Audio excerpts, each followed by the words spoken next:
following program was provided by an independent producer solely responsible for its content. The opinions expressed do not necessarily represent the views of this station, its staff, board of directors, or underwriters.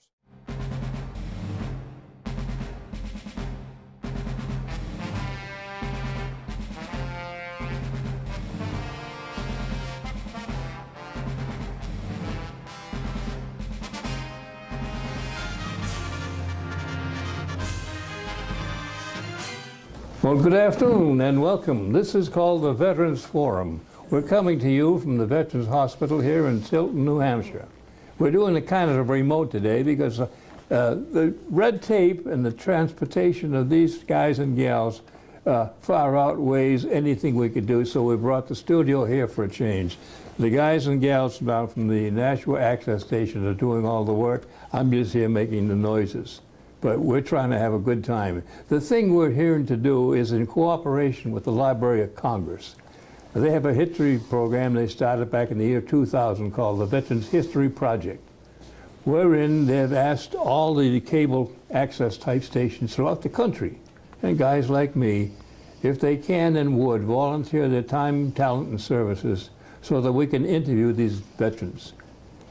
The program is open to any guy and gal who served anywhere in any war, from World War II, Korea, Vietnam, Desert Shield, Desert Storm, and whatever else you've had, if they can and will. Come and share those experiences with us and how the impact might have been on their life. Some are good, some are bad, some are scary, and some you just wonder, what in the heck's going on? But the thing you'll have to remember, you're watching history being reported by the guys and gals who made it, so that there's no fooling around. The facts of them as they can remember them. Now, before I start though, I've been handing this thing the other day. This is 211. Remember that number. Spread it around to your friends. Any guy or gal who is a veteran or has veteran families, if you need any kind of help or trouble, or you're not sure you need it, or your friends think you might need it, call that number, 211. It's a phone link that throughout the state, they'll put you in touch with this cadre of people. You can't see them all, but it'll answer almost any and every question you can possibly have. You've worked for it. If you need it, please use it. Now, today we have another good program from one of the few fellows that I've interviewed so far who's had service directly related in and around Korea, I believe. Now, I'm going to ask Bill, that's his middle name that he likes to be called by, to introduce himself, and then we'll take it from there. All right, as we said before, Bill, give us your full name, spell your last name for the record, and your service dates and where you now live. My name is Bernard William Meaney, M-E-A-N-E-Y. I like to go by my middle name, Bill. I don't know why, but I prefer that. It's your choice, buddy. That's my choice, and I took it, and that's where I stand. And I'll defend it. And I'll defend it, okay. You bet. And what's your service date? I was, when I joined the Army, I'm an RA, regular Army. I was in for 2 years. I went into Fort Devens when I got inducted. Oh, wait, just want to know that, right? Your service dates. You started in when and ended when? I went in 52 and got out in 54. Okay, fine. And I went to Fort Devens. They shipped us to Fort Dix for basic training. Whoa, slow down. You're jumping years ahead of me. Well, I don't know. I know, that's why I say I'll give you the clue, you give me the answers, all right? What I'd like to do now is sound how you got to be. For example, where and when were you born? You have a big family, any kids, uncles, and so forth. Right. And how were you in school? What made you at that time before you went into the service? Those kind of, this is your life, if you will. Explain it and show it off. Well, I come from a big family. There was 9 of us that I knew. Where were you born? When? I was born in Boston, Massachusetts, at the Boston City Hospital. We lived in a tenement in Roxbury. We moved quite frequently because I had no father. I don't know where he went, but he took off. And my mother struggled to keep us all together. And we'd have to move from place to place because we couldn't afford the rent. And when Really? Good. Huh? How did you move if you had no money? Well, we If you- just walked. We didn't. You take everything and then walk around? Yeah. Wow. We didn't have a. Or the window to throw it out of?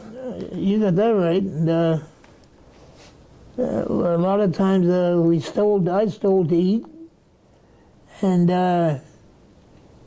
it wasn't pleasant when I knew that I was going down nowhere in my situation there. I took a worse step. I ran away from home, and the first night I hitchhiked and I got up in Connecticut somewhere, and it got dark out, and I was young and naive, and I got scared, and I got under a bridge. I'll never forget it. And I slept on the side of a walkway that they had there under the bridge, and a train came by, and it must have been going like the madness because it just almost pulled me under the wheels, the suction. You were living that close to the track? I was that close to the track, and it put an awakening in me to get the hell out of there because I might not be so lucky with the next train. When the big one came by. And a big one. So I got out, and I basically, for the most part of my life, I was a gypsy. I had no home. I just slept where I could, and I worked. If I could find some work, I'd do anything. Labor, manual labor, and How about schooling? Did you have any time to go to I, school at all? yeah, I did. I got to the 9th grade. I went to school in Roxbury.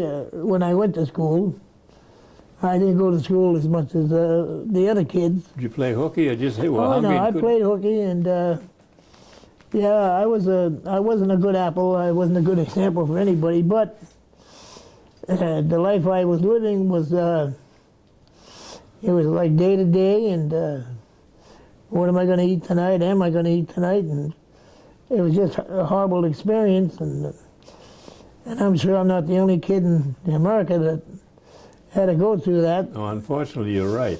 And that was my beginning. And beside the wayward acts that I did, I always had this. I used to read when I was a kid in the comic books. I used to read Prince Valiant, Oh, and he was my idol. And I was going to be Prince Valiant when I grew up. And when I grew up and I got some sense in my head and realized how the world, I didn't realize. I figured my part of the world, how I'm going to have to live it. I turned out to be a pretty decent guy, and I read a lot. I can recite The Invictus by William Ernest Henley. I can do some very intelligent things, and I can do some stupid things too. I haven't finished that yet, but I turned my life around, and about when, you know? Any when I particular was reason? when I was about 14, 18. 15, 18? I was about 18, just before I went to service, I realized that I wasn't doing nothing. I wasn't going nowhere. I work a day here, a day there. And I'd sleep here, I'd sleep there. Sometimes I wouldn't eat for a couple of days. I couldn't afford it. And whatever. I was just living a miserable life. So I remember years ago, my older brother Jim, God bless him now, he joined it. They put him in the CCC's camp that they had years ago, CCC. Yeah, Civilian Conservation Corps. Yeah, and they took a lot of kids off the streets who were in trouble, and they were going to get in trouble, and put them in these camps, and they lived in a structured environment, and he turned out pretty good. So I'm now thinking of a structured environment because nobody can handle me. I was wild, and by the way, I was a pretty good fighter. I could have been a contender. I was telling you. No, I had a chance at one time because I was pretty good. Anyway, I figured I got to get someone to handle me, and I wanted discipline. Yeah. I wanted to do the right thing, and So I volunteered. I tried to join the Marine Corps. And they wouldn't take me because my teeth were so bad. So I went and I love the Army, I always will, and Marine Corps can say, ooh-ah, and all that they want, but they can't beat us. Because like I told a lot of Marines, we're the guys that taught you guys how to fight, the infantry did. And I get a lot of slack from that. Anyway, I joined the Army, and Where and when? I joined the Army in '52. I went to Fort Devens. I was there for 2 weeks. They sent us to Fort Dix, New Jersey for basic training. I was there 3 months. And what you want to call it, graduated. We graduated, we were all done, and they had us all lined up. Companies out in front of the headquarters. And they told us, you know, you're graduating and all this and that, good job. And there's a war going to go on in Korea. And we need some volunteers. Does anyone want to volunteer? So I joined the Army to fight. And I was basically, in my heart, I was a warrior. I always thought I was. And I still do. And I stepped out in front. They said, take a step out, and I did. Mm-hmm. And I was the only guy in that whole thing who was standing up there by myself. Or, as we found out a lot of times, you stand in, the other guys back up one step. Yeah, right. You're still up front. That's the hooker. I stood up, and the first time they looked at me, he looked, all right, then we get discharged, and he hollered at me, Meaney, come over here. So I walked over, and he said, come with me. We went into his office, and he said, I didn't want to do this in front of the men out there. He said, well, I want to shake your hand. He said, I knew you'd volunteer. He said, I just knew you would. Yeah, the way you walked. And he said, you're going to make a hell of a fighter. You're a good soldier. And he was good. He was a Polish guy from Pennsylvania. He was twice my size, 3 times as big as that guy. He was and when he told you to do something, no fat. When he told you to do something, you just said, yes, sir. You didn't say why. You know? Or how much or how high. How much. So, as it was, I was getting my, so to speak, I was getting my senses, my head together, the right and the wrong. We have rules for this reason. You have somebody who has authority over you for a reason. They know what they're doing. They know what they're telling you. And they're not bossing you around. They want to help you. And it took me a while to get that into my head, but I finally did. Oh, yeah. It makes sense. And it made sense, common sense, and that's the way my world has been ever since. Okay, well, let's stop back then. What was your first reaction when you first went from civilian into GI? Your first couple of days, say, first couple of weeks of boot camp. How did you feel? How did you react? Can you remember? I was in kind of awe. I referred to the movies I'd seen about guys being in the service, and I tried to correlate the two, and I couldn't. And I was apprehensive. I didn't know what was going to happen to me. I didn't know where I'd die in some foreign country. I didn't know, but I just put my faith and my trust or whatever I had left in me in the United States Army. Okay. And their rules and regulations and their mission. They had a mission for me. It's my job. I accepted my missions and my responsibilities with the utmost thoroughness. I went to do something. I got it done. Okay. Now, when you left Dix, where did you go? How did you get your choice as to what kind of work you wanted to do? Well, when I stepped out in front of the companies and I volunteered for Korea, I was a marked man. Because I think they gave us 30 days off before we got back to camp. Yeah. And I got back to camp, and I was called into the first sergeant's office, and they said, Meaney, you're going to Korea. He said, you volunteered for Korea, you're going to Korea. I said, that's fine with me, let's go get them. That's exactly what I said. And he kind of good. Anyway, I wound up in Korea. Now, whoa, before you got there, though, where did you go for taking your basics and so forth? You just didn't go from nowhere to nowhere. Oh, yes, I did. I went did? from Fort Dix, New Jersey to Korea. Well, how did you establish an MO? What were you, a rifleman, motorman? I was a rifleman. Okay. Now, how did you qualify? I was probably one of the best shots in the company. And I couldn't do it now. I'm blind in my right eye, but at that time, You were a sharp kid, huh? well, I was a sharpshooter. Okay, all right. Okay, when did you leave for Korea? How did you get there? We left for Korea, and I think it was in the summer, probably July, August? July, August. Okay. And we went on train from New Jersey to San Francisco. From San Francisco, we took a troop ship, I think it was called a Hershey, and there was 5,000 men on it. It took us 7 days to get to Japan. Were you in a convoy or separate going by themselves? We went by ourselves. And on the way over, I got up one night, it was probably 3 in the morning. Everyone was sleeping, trying to sleep. And I went up deck because it was cooler. And I went down, and by the way, I can't swim.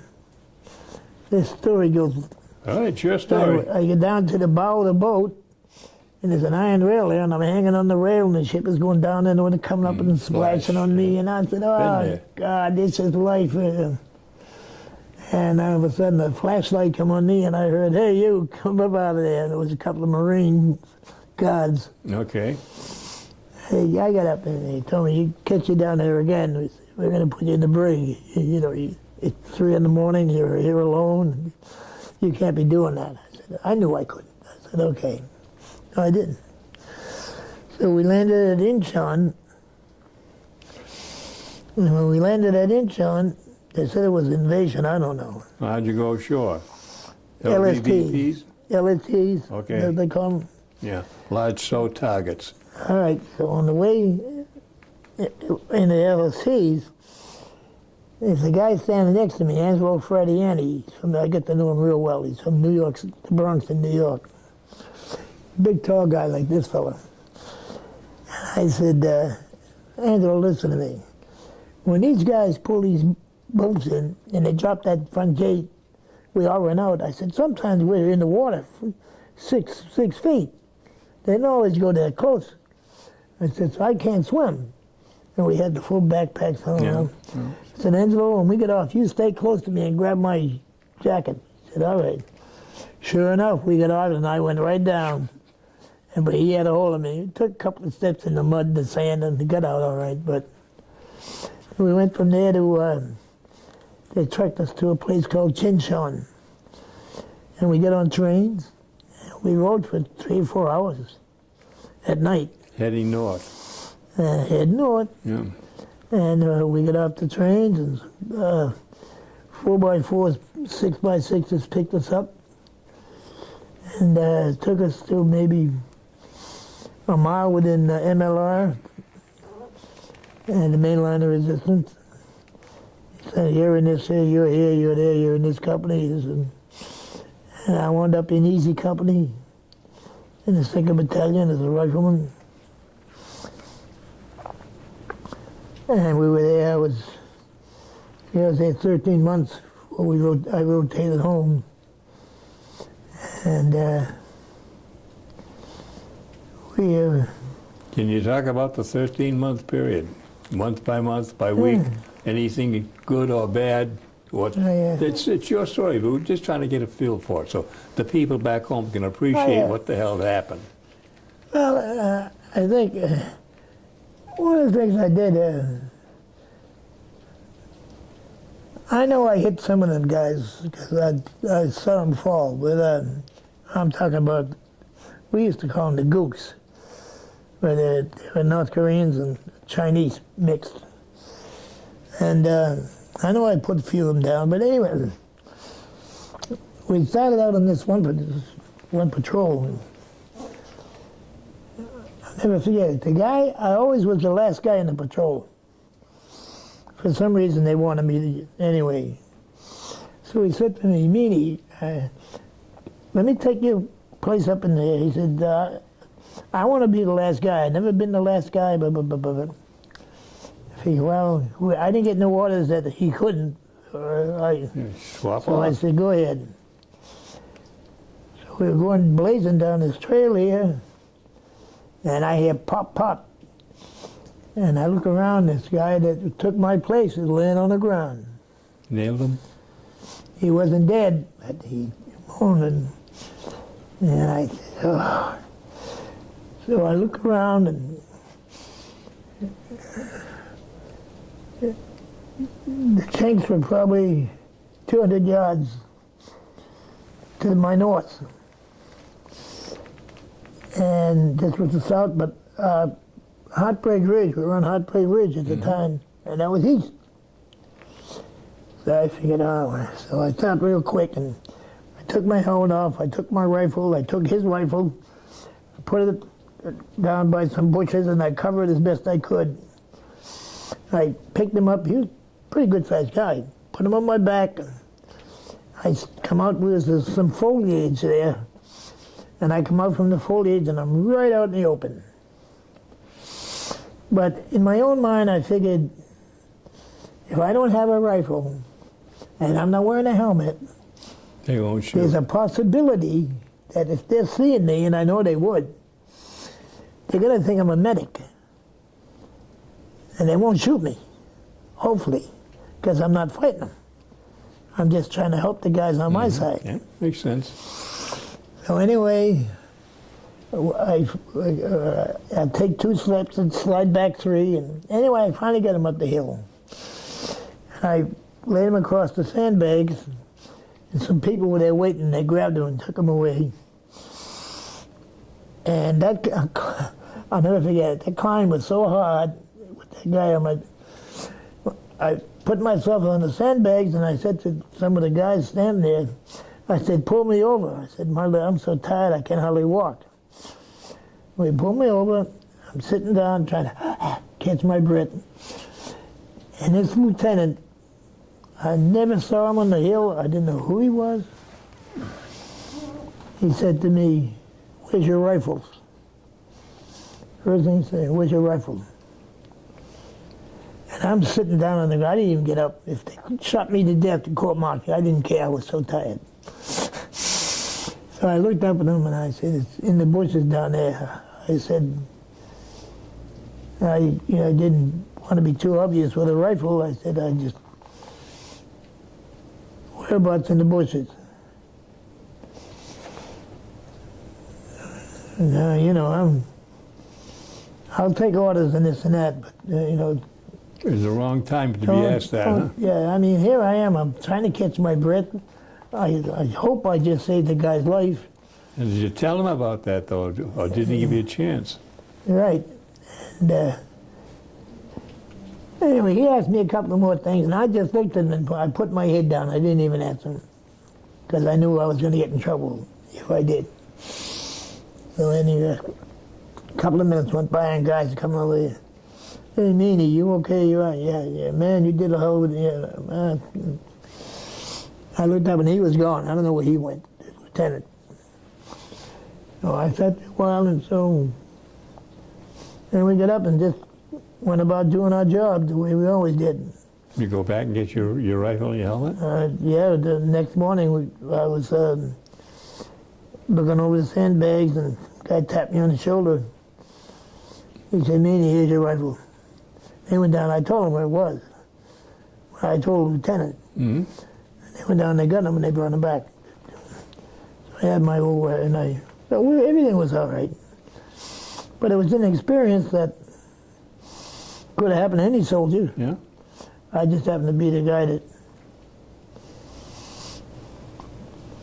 But I never forget it. And, the worst part about it was, I don't know, I don't even want to talk about that. But I stayed in Korea till I think you needed 44 points. They went by so many points a month. Yep. If you're on the lines, you get 3 points. So many points backwards. And I got my recorder. And I wasn't thinking about it. I was looking for my quarters, but I wasn't. When the day they come and they told me, pack your stuff, man, you're getting the hell out of here, you're going home. So, Were you awarded anything for bringing the guy back, like a Bronze I wouldn't Star or know. anything like that? Yeah, that's kind of funny, too, you know, that you should mention that, because there's a couple of guys who said to me, Meaney, you're going to get a star or something for this. He said, you were out in the open. He said, that was great, you know.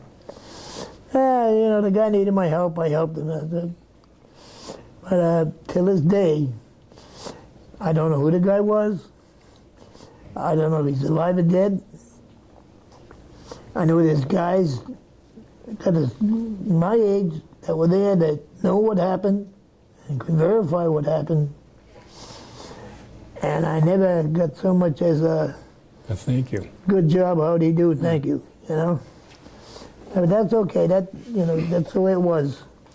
And I accepted that, you know. Mm-hmm. But I thought back in retrospect, I think, see these guys after so many years in the service, boop, up pops something. Now their parents or whoever, this family is fighting for the medal they should have got, you know. I don't want that. I mean, all my family's gone. I gotta.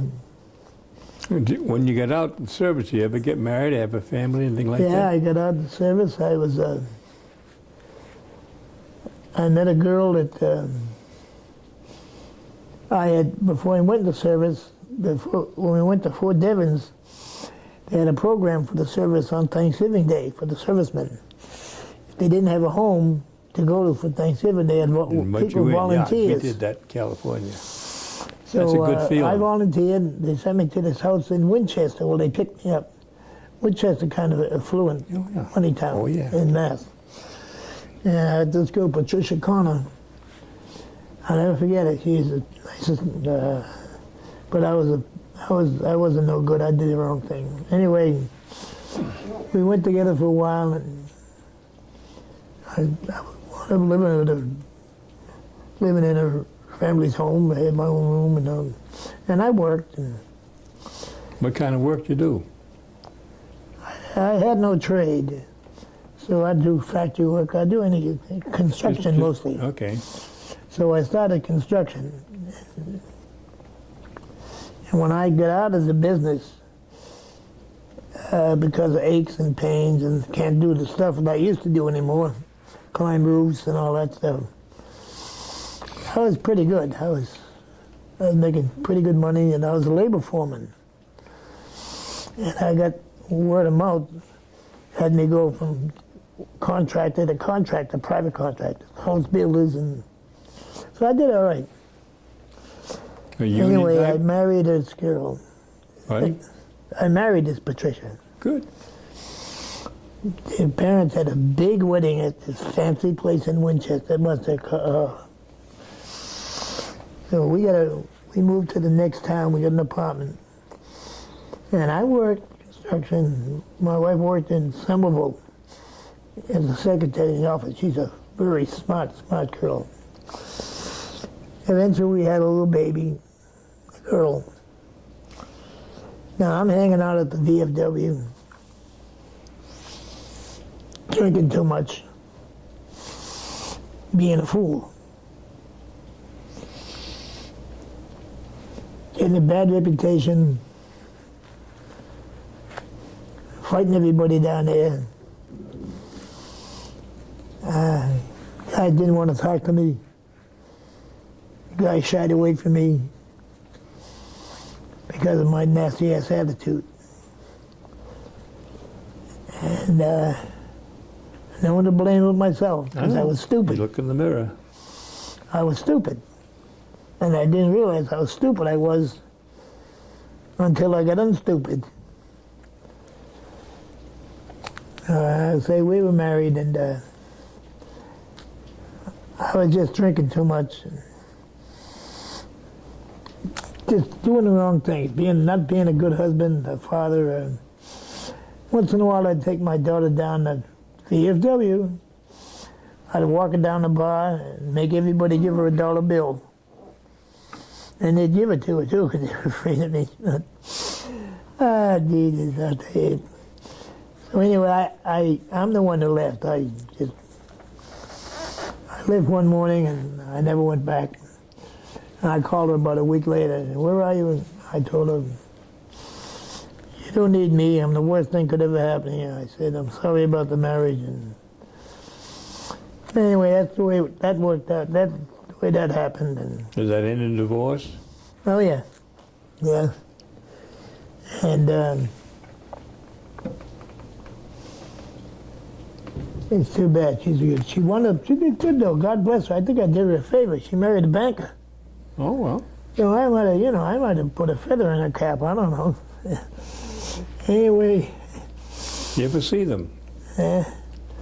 Anyway, a few years later, I had my head on right, and I met my wife now, and I lucked out again. I got a real good woman, and we're very happy. One of the reasons that I'm here is my wife is she's not in the best of health.